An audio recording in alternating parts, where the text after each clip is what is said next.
नमस्कार दोस्तों, मैं हूं आपकी अपनी प्राची अधिकारी। मैं बात करने जा रही हूं धर्म संसद से उठे बवाल पर। ये कालीचरण जी का क्या पूरा मामला है उस पे जाऊं उससे पहले मैं मोहनदास करमचंद गांधी के बारे में बात करना चाहती हूं। मोहनदास करमचंद गांधी आखिर महात्मा और इस देश का राष्ट्रपिता कैसे बन गया, क्योंकि इन दो चीज़ों में मुझे बड़ी आपत्ति है। महात्मा वो होता है जो कुछ महात्मा वाले कार्य करता है। दूसरी चीज़, हमने उनके जो कार्य के बारे में चिट्ठियों से पढ़ा है या उनके अंतरंग बातें सुनी हैं, तो मुझे नहीं लगता ये उपाधि उनको देनी चाहिए। मैं उनको बोल रही हूँ। अब मेरे खिलाफ एफआईआर मत कर देना, और करोगे तो कितने लोगों को गिरफ्तार करोगे। मोहनदास करमचंद गांधी को कहा जाता है कि 4 जून 1944 और दूसरी बार 6 जुलाई 1944 को सिंगापुर से स्वर्गीय आदरणीय पूजनीय सुभाष चंद्र बोस जी ने ये महात्मा शब्द कहकर संबोधित करा। और ये भी कहा जाता है कि उन्होंने राष्ट्रपिता कहा। अगर आपके पास ऐसे तथ्य हो, वो भाषण हो, तो हमें भी सुना दीजिएगा। लेकिन ये नेताजी के उस वक्त के विचार, मतलब क्योंकि ये भी कहा जाता है कि गांधी आधे हाफ में, जैसे आधी लाइफ में कैसे थे और उसके बाद वो कैसे हो गए थे, उन दोनों में अंतर है। ये बातें कई जो पुस्तकें हैं, जो किताबें हैं, जो ऑथर्स ने लिखी हैं अलग अलग, उस पे उनसे ये बातें सामने आती हैं कि कोई व्यक्ति जैसे 20 से 40 साल की उम्र में बहुत अच्छा रहा है, उसके सात्विक विचार रहे हैं, लेकिन 40 से 60 तक उसके क्या विचार रहे हैं उस पर भी अध्ययन होना चाहिए। तो ये हो सकता है कि एक व्यक्ति पहले बहुत अच्छा रहा हो, लेकिन संगत और उसके भाव और उसकी जो तरीके हैं उसमें चेंज आया हो। तो ये चीज़ हमें कभी पढ़ाई नहीं जाती ना, हम इसके बारे में खुलकर बात करते हैं। हम सोचते हैं कि एक व्यक्ति अच्छा रहा है तो हमेशा अच्छा रहा है, एक व्यक्ति बुरा रहा है तो हमेशा बुरा रहा है। जबकि हमारे भारत में आपने देखा है कि रत्नाकर से वाल्मीकि महाराज बन जाते हैं। तो इस तरह से अच्छे लोग अच्छाई की ओर जाते हैं, लेकिन कुछ लोग जो अच्छाई का नाटक करते हैं वो कैसे कुछ अपनी संगतों में, महिलाओं की संगतों में कैसे लोभ और संभोग में पड़ जाते हैं, ये भी देखना चाहिए, और देश का कैसे सत्यानाश कर देते हैं। लेकिन इस बारे में बात नहीं होती, क्योंकि ज़बरदस्ती किसी को हमारा राष्ट्रपिता, क्या राष्ट्र का पिता हो सकता है कोई? राष्ट्र का पिता नहीं हो सकता, राष्ट्र का पुत्र हो सकता है। ये राष्ट्र, और क्या मेरे पिता हो जाता है कोई? अरे मैं जिसे पिता का दर्जा देने जाऊंगी वो होगा जन पिता। आप अगर शुद्ध हिंदी में बोले तो कोई जन पिता हो सकता है, यानी कि भारत के जन पिता के रूप में जाना जा सकता है। लेकिन जन पिता क्या हमारी मर्जी है उसमें? 80%, ये सही कहा कालीचरण महाराज ने। उस पर मैं जाऊं इससे पहले मैं बता दूं कि सुभाष चंद्र बोस जी ने, आदरणीय सुभाष चंद्र बोस जी ने, पूजनीय सुभाष चंद्र बोस जी ने 4 जून 1944 को और 6 जुलाई 1944 को सिंगापुर से जो वहाँ का जो रेडियो स्टेशन था उससे जो भाषण दिया, उसमें जो स्पीच दी, उससे उनको कह के संबोधित करा, ये कहा जाता है। फिर जवाहरलाल नेहरू ने जब इनकी मृत्यु हो गई तब कहा कि राष्ट्रपिता नहीं रहे। तो ये और ऑफिशियल जब आरटीआई दाखिल हुई है मित्रों, तो आरटीआई में एक जगह भी उल्लेख नहीं है। गृह मंत्रालय ने ये माना और भारत सरकार ने ये माना, और ये तब माना जब कांग्रेस की सरकार थी। आई थिंक 2013 या 2012 को कोई आरटीआई फाइल हुई थी। अगर मैं इसके ईयर में गलती करूँ तो माफ़ करिएगा, लेकिन सरकार शायद कांग्रेस की थी। तो उन्होंने, भारतीय सरकार ने माना कि ऑफिशियल तौर पे ऑफिशियल तौर पर महात्मा गांधी यानी कि मोहनदास करमचंद गांधी को ये राष्ट्रपिता नहीं कहा गया है। क्योंकि आप राष्ट्रपिता कैसे कह सकते हैं? आप ये बताइए, राष्ट्र का पिता कैसे हो सकता है? ये जो भारत है, जम्बू द्वीप का एक राज्य जो भारत है, एक टुकड़ा जो भारत है, कोई कहता है कि शकुंतला और विश्वामित्र उनके पुत्र थे शायद। भरत किसके पुत्र थे? वो ये वाले भरत। कोई कहता है, कोई इसको रामायण से सोचता है कि वो वाले भरत जो भरत शत्रुघ्न और ये जो भाई थे श्री राम जी के जो भ्राता थे उनके में से एक है। कोई इसके बारे में कुछ कहता है, कोई इसके बारे, लेकिन ये था सनातन का ही ना पूरा अखंड भारत। तो ये जो सनातन के इतने बड़े महात्माओं से, मतलब आप इसमें ये देखिए कि सनातन के महात्मा, जो असली महात्मा है, जो सॉरी माफ कीजिएगा, क्षमा कीजिएगा, जो भारत के पूर्वज रहे हैं, जो इस भारत में दैव्य शक्तियों के रूप में जाने जाते हैं कि उन्होंने अवतार लिए सारे लोगों ने, जो दैव्य पुत्र रहे हैं या जो दैव्य भ्राता रहे हैं, जो दैव्य अनुज रहे हैं, उनके नामों में ये चलता है। जैसे कर्णपुर, कानपुर हो गया, कोई उसे दूसरा बोलता है, कोई उसे दूसरा बोलता है, लेकिन वो रहे सनातन के ही हैं, सनातन के ही भाग रहे हैं, सनातन के ही स्तंभ रहे हैं। लेकिन आज अगर कह देना कि भैया ये सो एंड सो आदमी तुम्हारा पिता है, जन पिता हो सकता है, जनमानुष ये मान ले कि नरेंद्र मोदी हमारे जन पिता हैं, तो हम मान लेंगे कि भारत के वो हमारे जन पिता हैं। लेकिन कोई ये कहे कि ये फादर ऑफ द नेशन हो गए हैं, ये राष्ट्र के पिता हो गए हैं, तो ये आप लॉजिकली सोचिए, भारत की आयु, भारत की पृथ्वी की आयु, ये जो भूखंड है इसकी आयु, और जो अखंड भारत है इसकी आयु, क्या महात्मा गांधी अपने बाप के बेटे हो जाएंगे या बेटे के बाप हो जाएंगे? ये मुझे कोई समझा दे, मैं लॉजिकल बात कर रही हूँ। अब मैं कालीचरण महाराज पे आती हूँ। कालीचरण जी की भी थोड़ी जीवनी बता दूँ। ये कालीचरण महाराज जी, बचपन में इनका जो किताबी शिक्षा थी उसमें मन नहीं लगता था, लेकिन ये बहुत चतुर बालक थे। तो इनके पिता को लगता था कि देखो कहीं ऐसा ना हो कि मेरा बच्चा इसकी जानने की जो इच्छाएं हैं, मतलब जो जानना चाहता है, हर चीज़ जो जानना चाहता है, और किताबी शिक्षा में इसका मन नहीं लगता, इसका क्या होगा, वो ये सोचते थे। तो उन्होंने अपनी ये एक भावसर समाज से आते हैं और एक साधारण मध्यम वर्गीय परिवार से आते हैं। इनके पिता की केमिस्ट की शॉप रही है, और इनका जो वास्तविक जीवन का सांसारिक नाम था शुरुआत में जब ये पैदा हुए, तब अभिजीत धनंजय सरार, अभिजीत धनंजय सराग इनका नाम इनको दिया गया। इनकी मासी के पास, इनकी माता की बहन के पास इन्हें इंदौर भेज दिया गया शिक्षा के लिए, लेकिन वहाँ पर इनका शिक्षा में मन नहीं लग रहा था, तो किताबी शिक्षा में मन नहीं लग रहा था, तो ये शिव जी की भक्ति की ओर बढ़े और भैयू जी महाराज के आश्रम में जाने लगे। उनके सांगिध्य में आकर इन्होंने वेद पुराण और इसका अध्ययन किया, और यह बिना किताब के भी, मतलब ये जो किताबें जो मौलाना मुफ्तियों ने हमारे वहाँ मक्का मदीना से आके जो एनसीईआरटी का पाठ्यक्रम कराया, इन किताबों को अच्छा हुआ उन्होंने नहीं पढ़ा, और उन्होंने असली भारत के इतिहास और पौराणिक जीवन के बारे में पढ़ा, और उससे इनका नॉलेज बढ़ा, और उसके बाद यह बन गए कालीचरण महाराज। इन्होंने दीक्षा महाराज से ले ली, भैयू जी महाराज से, उनके ये शिष्य बन के दीक्षा प्राप्त करी। उसके बाद जब ये घर आए तो इनके पिता देखकर अचंभित तो रह गए, क्योंकि उनका बालक था और उन्होंने दूसरी चीज़ें भी देखी होंगी। तो उन्होंने अब बात करते हैं नाथूराम गॉडसे पे भी। नाथूराम गॉडसे जी जब उन्होंने देखा उनके नाथूराम गॉडसे जी ने ये हत्या क्यों करी, मैं इस पर भी बात करी। देखिए, एक होता है टेररिस्ट। कई बार मैंने मौलाना मुफ्तियों को देखा है कि, या कांग्रेस को कहते हुए देखा है कि नाथूराम गॉडसे तो जो है टेररिस्ट है। ये है टेररिस्ट। क्या वो दूसरे देशों में मारने मुरने गए? क्या दूसरे देशों में उन्हें कत्ल करे? नहीं।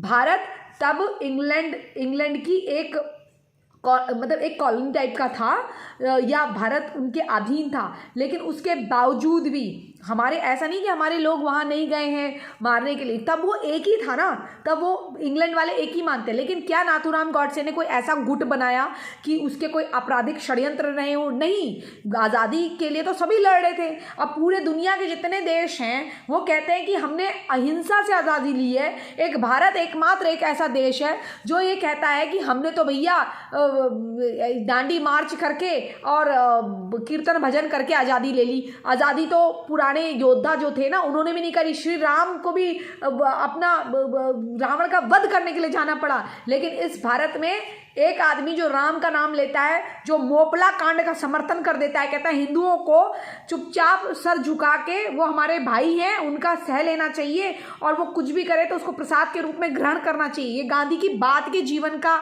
ये है, जहाँ का वो जिस खिलाफत आंदोलन का वो अध्यक्ष था, लेकिन उसके विषय में कोई बात करना मना है। देश के भले के लिए बात करना मना है। तो ये है भारत का हाल। अब कालीचरण महाराज ने क्या कहा, नाथूराम गॉडसे जी को प्रणाम करता हूँ। अब नाथूराम गॉडसे की बात बीच में छूट गई थी। नाथूराम गॉडसे जी ने देखा कि दिल्ली के जामा मस्जिद वगैरह में जो हिंदू शरणार्थी बाहर से आए हैं, उन्होंने शरण ली हुई है और उसमें प्रेग्नेंट महिलाएं हैं और ठुठुरती हुई सर्दी है। वो व्यक्ति कहाँ के थे? वो तो यहाँ के थे नहीं, शायद गुजरात या महाराष्ट्र के थे ना, या कहाँ के थे, कहीं के थे वो, मतलब थे तो भारत के, लेकिन वो उस स्टेट के उस स्टेट की तो पैदाइश नहीं थी। लेकिन उनको दुख क्यों हो रहा था? क्योंकि तब हम स्टेट वाइज, प्रांत वाइज नहीं सोचते थे, हम प्रांतीय राजनीति में नहीं पढ़ते थे। कोई राजनीति, जब से कांग्रेस आई तब से ये राजनीतिकरण हुआ देश का, वरना प्रत्येक व्यक्ति चाहे शत्रु हो या मित्र, वो देश की स्वतंत्रता के लिए लड़ाई करता था, उसके लिए अपने मंसूबे तैयार करता रहता था, प्लानिंग करता था। लेकिन जब उन्होंने देखा कि वहाँ की जामा मस्जिद में लोग हिंदू लोगों को वहाँ के लोगों ने अनशन किया, उन्होंने ये कहा कि हम अपने घर छोड़कर आए हैं लाहौर, इस्लामाबाद वगैरह से, तो हमें यहाँ पर जो मुसलमान छोड़ के गए हैं वो घर मिले, और जो यहाँ पर मस्जिदें खाली हुई हैं वो मिले। लेकिन गांधी ने कहा कि जो मुसलमान हैं वो कभी भी आ सकते हैं, इसलिए उनकी जगह कोई नहीं ले सकता, और हिंदुओं को वहाँ से निकाला जाए। हिंदुओं को वहाँ से निकाला गया। शाम को ठुठुरती हुई सर्दी थी, प्रेग्नेंट महिलाएं थी, वो आमरण अनशन में भी बैठ गई, लेकिन गांधी को कोई फर्क नहीं पड़ा। तो जब उस व्यक्ति ने ये देखा, उस महान आत्मा ने ये देखा कि हमारे लोगों को तड़पाने के लिए छोड़ दिया गया है, और जो पाकिस्तान वगैरह में जो हिंदू छोड़कर आए हैं, हिंदुओं को मारा गया, नरसंहार हुआ है, रोज ट्रेन की ट्रेन लाशों की लाशें आती थी, ये स्तन काट के एच लिख दिया जाता था, उनको यहाँ भेजा जाता, तोहफाए हिंद करके यहाँ पर भेजा जाता था। तो उस आदमी की, जो प्रत्येक हिंदुस्तानी था, जो भारतीय था, उसके दिल में पीड़ा थी। लेकिन गांधी को जू टस से मस नहीं हो रही थी। गांधी सोचता था जो मुसलमान कर रहे हैं, पाकिस्तानी कर रहे हैं, वो कोई बात नहीं, लेकिन वहाँ के लोग जो यहाँ से, भारत से जो छोड़ के गए हैं, वो कभी भी वापस आ सकते हैं, इसलिए उनकी जो प्रॉपर्टी है वो सुरक्षित रखी जाए। लेकिन वहाँ की जो प्रॉपर्टी है वो वहाँ के मुसलमान ले लें। तो हिंदू जाए तो जाए कहाँ? हिंदू कहाँ जाता? हिंदू किसके सहारे था? ये तो अपने आप को राष्ट्रपिता, ये सब, ये तो इसके मन में हो गया था कि लार्जर देन लाइफ कैरेक्टर बन जाऊं। पर हमसे पूछा, हमको सही इतिहास पढ़ाया नहीं आपने। एक आदमी के रहते, एक आदमी के जो वंशावर, जो पारिवारिक, उसने परिवारवाद फैलाया, उसको आपने पूरे देश का पिता बना के हमारे सर में थोप दिया। हम आज आप मेजॉरिटी ऑफ वोट करवा लीजिए, क्या हम पिता मानते हैं? क्या आप अपना पिता मानते हैं? कोई राष्ट्र का पिता हो सकता है क्या? शकुंतला, और अगर मैं सही बोल रही हूँ, अगर मैं सही नहीं भी बोल रही हूँ, ये जो हिस्ट्री है भारत कहलाने की, ये अगर ये हमारे पूर्वजों के, भरत तो हमारे पूर्वज का ही नाम है ना, हमारे पूर्वज, चाहे वो शकुंतला या विश्वामित्र जी के पुत्र रहे हो, या कोई हमारे पूर्वज राजा रहे हो, उनके पुत्र के नाम पे या उनके नाम पे अगर भारत का नाम पड़ा है, भारत नाम रखा गया है, अगर हम अगर हम रामायण से भी सोच ले, वो ये जो नाम है भरत, ये जो नाम है भारत, ये जो नाम भारत है, अगर इसको हम अपने पौराणिक पूर्वजों से भी ले ले, तो आप ये बताइए क्या वो गांधी से छोटे होते हैं या बड़े होते हैं? तो राष्ट्रपिता वो कैसे हो गया? ये भारत का पिता वो कैसे हो गया? ये तो आप लॉजिकल बात है, ये तो मैं कोर्ट में भी बोल सकती हूँ।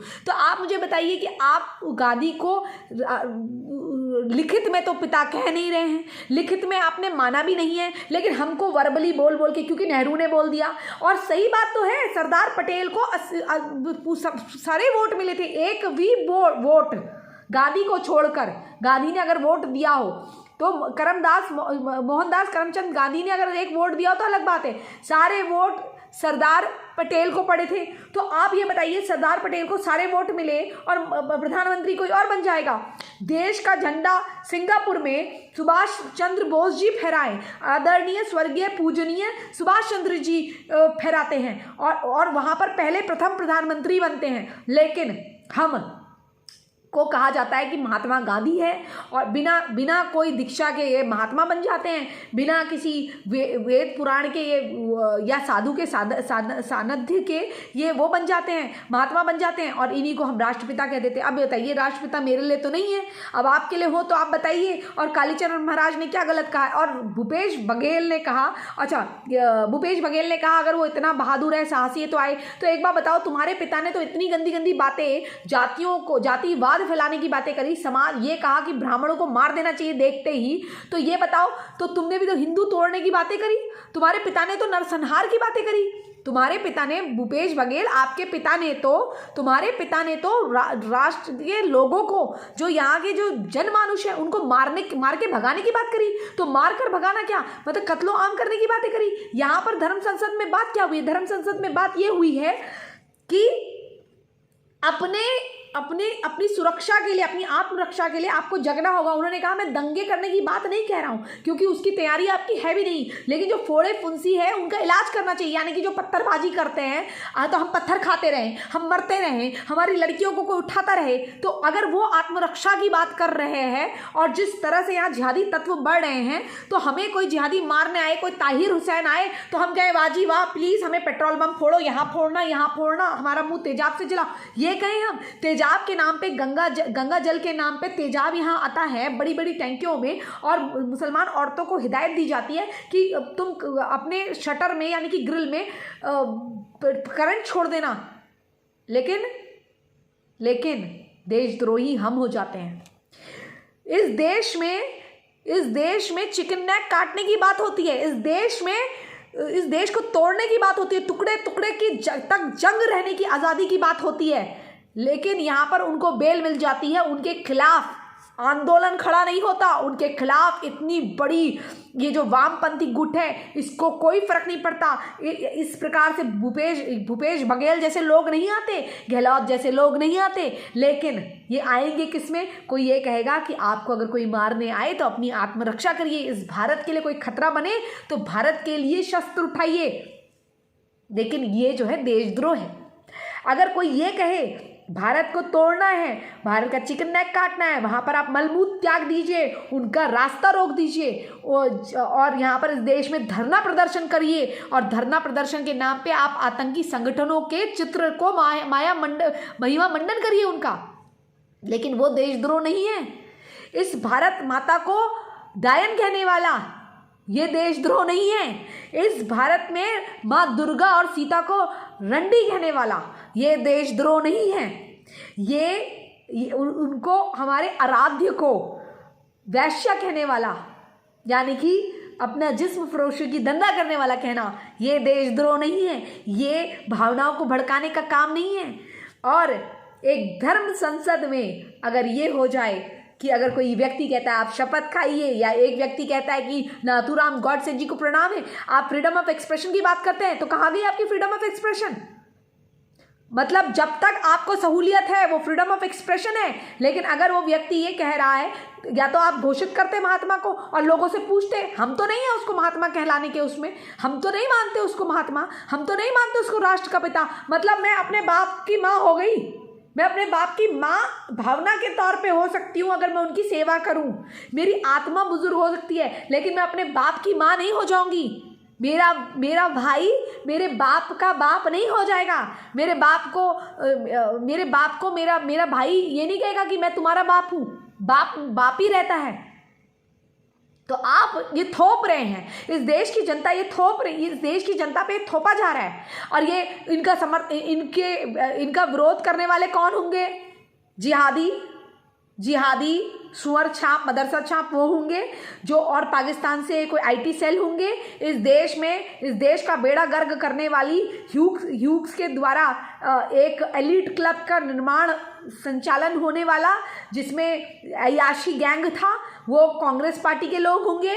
इस गैंग में वामपंथी होंगे। उन सबको ये बात बहुत बुरी लगी। मतलब देश के टुकड़े करने वालों को बेल दे दो, उनके खिलाफ कार्रवाई मत करो, बच्चों का फ्यूचर खराब हो जाएगा। वो 30, 45, 40 साल के बच्चे ही रहेंगे। मतलब यार तुम बच्चे हो तो फिर मैं भी बच्ची हूँ छोटी सी, फिर सब यहाँ बच्चे हैं तो हम भी बच्चे हैं यार। ये मतलब तुम हद करते हो, तुम अन्याय करो। ये देखिए ये कितना अन्याय हो रहा है इस देश में। मतलब आप अगर भगवा पहनते हैं तो भगवा आतंकवादी है, क्योंकि आप क्या है ना, आप अपने घर के अंदर बैठते हैं या धर्म संसद में बोलते हैं तो आप आतंकवादी हो जाते हैं। लेकिन कोई अपने घर में ऑटो चलाता है और घर के बाहर तो ऑटो चलाता है, ठेला लगाता है, लेकिन घर के अंदर आके अपने जो हथियार हैं वो साफ करता है कि जिस दिन दंगे होंगे, या फिर कुकर बम बनाता है, वो बेचारे मजलूम हो जाते हैं। वो उनके लिए पूरे यूएन तक चले जाती है चिट्ठियाँ कि हाय रे देखो बेचारे मुसलमान। विक्टिम कार्ड, आपके पास क्रेडिट कार्ड, डेबिट कार्ड, उनके पास एक ही card, victim card, ration free, सब चीज़ फ्री। 3000 किलोमीटर मत जाओ लेकिन 1300 किलोमीटर मत जाओ, लेकिन 3000 किलोमीटर चल के भारत आओ। यहाँ पर रोहिंग्याओं को समर्थन देने वाले, जो रोहिंग्याओं के बारे में, इस देश में सबसे बड़ा खतरा क्या है? घुसपैठिए। इस देश में बैठे स्लीपर सेल एजेंट, इस देश को खोखला करने वाले लोग, जो टीवी चैनलों में बैठ के एंकरों से कहते हैं तेरी गर्दन काट दूंगा। इस देश में वो लोग खतरा है जो हमारे फेसबुक वगैरह में लिखते हैं तुम्हारी गर्दन काट दूंगा, इस भारत को तोड़ दूंगा, जंग रहेगी भारत की बर्बादी तक। इस देश में संस्थान बना के इस देश को लूटने वाले लोग, इस देश में माइनॉरिटी कमीशन हो या इस देश का राज्य माइनॉरिटी कमीशन हो या राष्ट्रीय माइनॉरिटी कमीशन हो, ये सब देशद्रोहियों को पाल पाल कर ये देश को थूके, ये देश के बहुसंख्यकों को अल्पसंख्यक बनाने के उसमें निरंतर कार्य कर रहे हो। लेकिन इनके खिलाफ कोई कार्रवाई नहीं होगी भाई साहब, क्योंकि आप हिंदू हैं और आपने मुंह खोला तो सारे जो कॉन्स्टिट्यूशन के लॉज हैं, जो संविधान की धाराएं हैं, वो आपके खिलाफ हो जाएंगी। वो आप पे जो फ्रीडम ऑफ एक्सप्रेशन है वो आप पे लागू नहीं करता है, क्योंकि आप हिंदू हैं और सेकुलर होना है। और सेकुलर होने के लिए सनातन की बुराई तो कर दो, भारत तोड़ने की बुराई तो कर दो, हमारे आराध्य देवी देवताओं को वैश्यवृत्तालय से जोड़ दो, लेकिन खबरदार जो आपने कांग्रेस की या फिर जबरदस्ती महात्मा बनाए एक राष्ट्र, जबरदस्ती राष्ट्र का पिता बना आदमी है। मतलब मेरा अपना बाप है, हमारे अपने बाप हैं या हमारे पूर्वज हैं, उनके नामों पे ये भारत और ये भूखंड जम्बूद्वीप का इतना छोटा छोटा टुकड़ा कर गया। एक प्रधानमंत्री अय्याशी कर रहा था तो चीन को ज़मीन दे दी गई, कितने हज़ारों लाखों एकड़ वर्ग। और ये बात करते हैं, ये जवाहरलाल नेहरू ने कह दिया गांधी तो हम राष्ट्रपिता तो हम मान ले। ये है जी, ये इस प्रकार के लोग हैं। मेरे लिए मोहनदास करमचंद गांधी केवल मोहनदास करमचंद गांधी है, जिसको मैंने फोटोज़ में 4-5 लड़कियों के साथ इधर और इधर देखा है। और मैंने जो उसकी चिट्ठियां देखी हैं उसमें लिखा हुआ है उसकी पोती ने कि बापू पिताजी ने मेरे साथ दुर्व्यवहार कर दिया, उनको शर्म भी नहीं आई, अब वो धर्म परिवर्तन कर चुके हैं। तो जो इस प्रकार की बातें करता हो, मोपला कांड में नरसंहार में ये मुसलमानों ने ये कहा हो कि भाई वो गांधी जी, जब हिंदुओं ने कहा कि हमें गांधी जी के वास्ते छोड़ दो, वो तो तुम्हारे अध्यक्ष हैं, तो बोलते हैं वो काफिर हमारा अध्यक्ष नहीं है, उसको हमारी ज़रूरत है, हमें उसकी ज़रूरत नहीं है। और तो ये गांधी कहता है, ये मोहनदास करमचंद गांधी कहता है हिंदुओं को चुपचाप प्रसाद समझ के वो ग्रहण कर लेना चाहिए, मतलब वो मारने आए तो मर जाओ, जैसा वो कहते हैं कर लो। इस प्रकार की बातें कहने वाले को मैं अपना राष्ट्रपिता मान लूँ? मैं नहीं मानती राष्ट्रपिता, मैं उसको अपशब्द भी नहीं कहती हूँ। लेकिन अगर निजी जीवन में अगर मेरे मन के भाव हो तो मैं क्या ना कह दूँ, क्योंकि मेरे लोगों की हत्या करवाने वाला, लाखों करोड़ों को ट्रेन में भर भर के लाशें लेवाने वाले के पीछे ये आदमी था। ये 2 नेशन थ्योरी को समर्थन कर रहा था। ये कहता, ये अगर ऐसा नहीं था तो नाथूराम गॉडसे ने क्यों मारा? क्योंकि इसका तो ये भी विचार था, आगे का प्लान क्या था, कुछ और करोड़ रुपए उस पाकिस्तान को देने थे। और जो ट्रेन थी ना, अच्छा भाई मर गया, नहीं तो ट्रेन जो थी ना वो पाकिस्तान से बांग्लादेश को उत्तर प्रदेश से होते हुए जाती है। आपको पता है ये कुछ कहा, ये मतलब इस तरह का इसका जो मैप तैयार हो रहा था, वो मैप ये था कि पाकिस्तान से जो ट्रेन आती वो आपके उत्तर प्रदेश से होते हुए आती। अगर मैं गलत हूँ तो आप अध्ययन करिएगा। वो ट्रेन तो भारत मतलब पहले ही घुसपैठिए ऐसे आते हैं, तो घुसपैठियों को ये सीधे सीधे। और दूसरी चीज़, जो लोग यहाँ से छोड़ के गए जो मुसलमान थे, उनको कहता था मेरी लाश पे चढ़ के जाओगे, और ये जो मकान है उनके वैसे ही रहने दो, मतलब मुसलमानों के मकान वैसे ही रहने दो, कभी वो आएंगे तो उनको दे दिए जाएंगे। और जिन्ना इतना चालाक था, जिन्ना जो है खालिस्तान जो पंजाब था वहाँ पर वो कर रहा था, उनसे मीटिंग कर रहा था। उसका ये कह रहा था एक बार इनको सरदारों को अपने साथ मिला लो, बाद में जैसे गोपाल मंडल का करा है वैसे करेंगे। क्योंकि उसको वो खुश नहीं था, वो ये कहता था कि ज़रूरत से ज़्यादा लैंड इनके पास है, हमें और लैंड चाहिए, हमें लोग कम चाहिए लैंड, इसलिए इन लोगों को अगर ये जो सारे के सारे मुसलमान आ गए तो मुसीबत हो जाएगी, इसलिए ऐसा कर दो कि जो यहाँ रहना चाहते रहे, जो यहाँ रहना चाहते हैं यहाँ रहे। मतलब वो सेकुलर का कार्ड भी खेल रहा है, लेकिन क्या बोलता था कि इस्लामिक राष्ट्र बनाना है, राइट, और मतलब मुसलमानों के लिए सेफ प्लेस होगा। और यहाँ पर अब फिर कहता है कि हाँ यहाँ पर कोई भी लोग रह सकते हैं। तो दो बातें करता था। ऐसे लोगों को अगर कालीचरण जी ने गाली दी और आज उनको खजुराहो से गिरफ्तार कर लिया गया, तो मैं कालीचरण महाराज का समर्थन करती हूँ। ये मेरे भी दिल के भाव हैं, जिसको जो सोचना है सोच ले। क्योंकि जब कोई कहता है कि अल्लाह अजाब लाएगा, अल्लाह ये लाएगा, तो भैया हम अपने लोगों का साथ क्यों नहीं दे सकते? क्या गलत कहा है उन्होंने? हजारों लोगों के मौत के घाट उतार दिया, उस पर प्रसाद समझ के ग्रहण कर लो कहने वाला गांधी, मैं उसको अपना राष्ट्रपिता क्यों मानूं? क्योंकि राष्ट्र बड़ा होता है, राष्ट्र का पुत्र वो हो सकता है, राष्ट्रपिता नहीं हो सकता। राष्ट्रपुत्र तो आप भी हैं। और ये क्या था, किसके खानदान के लोग सऊदी अरेबिया जाके पढ़ के आए थे, फिर उसका कौन सा उसने एक समुदाय बना दिया था, वो कुछ समुदाय का था, कभी पढ़िएगा, उसके बारे में दोबारा से चर्चा करूंगी। अभी इसी संदेश के साथ आप क्या सोचते हैं इस वीडियो के बारे में? आपको मेरा मैसेज कैसा लगा? मैं ओपन समर्थन करती हूँ अपने भारत की में आत्मरक्षा के लिए, अपने धर्म की रक्षा के लिए। कम से कम हम पत्थरबाजी नहीं कर रहे हैं, लेकिन अगर कोई पत्थरबाजी करे तो उसका सर फोड़ देना, या अपनी आत्मरक्षा के लिए भारत सरकार भी कहती है कि सेल्फ डिफेंस करो। हम किसी लड़की को भगा के लव जिहाद वगैरह नहीं कर रहे हैं। हम अपने देश में कुकर बम बनाने का काम नहीं कर रहे हैं। किसी हिंदू को आपने कहीं बाहर जाके बम फोड़ते हुए नहीं देखा होगा। आईएसआईएस, लश्कर तोयबा, ये हिंदू सनातन की थ्योरी में नहीं चलते हैं, ये चलते हैं इस्लाम की थ्योरी पे। और सच को सच कहना चाहिए, और जिसने नहीं स्वीकारना है, जितने आतंकी संगठन है उसके नाम पढ़ ले, उसके लोगों के नाम पढ़ ले, चाहे ये झूठा प्रोपेगेंडा चलाएं। ये तो कसाब को भी हिंदू बनाना चाहते थे। चलिए इसी संदेश के साथ मैं प्राची अधिकारी आपसे विदा लेती हूँ। प्लीज़ अपना समर्थन करिए, और अगर किसी अन्य माध्यम से हमें सपोर्ट करना चाहते हैं तो प्लीज़ हमारा विवरण दिया गया है, उसमें आप हमें हमें सहयोग कर सकते हैं। और अगर कोई अपनी बात या कोई ऐसी न्यूज़ है जो आप हमें बताना चाहते हैं तो प्लीज़ ईमेल के माध्यम से बताइए। ईमेल हमारी दी गई है, और मुझ तक अगर डायरेक्टली पहुंचना चाहते हैं तो प्लीज़ वो ईमेल भी आपको भैया से मिल जाएगी, आप वो देख सकते हैं, या फिर आप डिस्क्रिप्शन में भी देख सकते हैं। इसी संदेश के साथ प्लीज़ वीडियो शेयर करिए, चैनल सब्सक्राइब नहीं करें तो चैनल सब्सक्राइब करिए। जय हिंद, जय भारत, वंदे मातरम, जय श्री राम। भारत माता की जय। जय कालीचरण महाराज।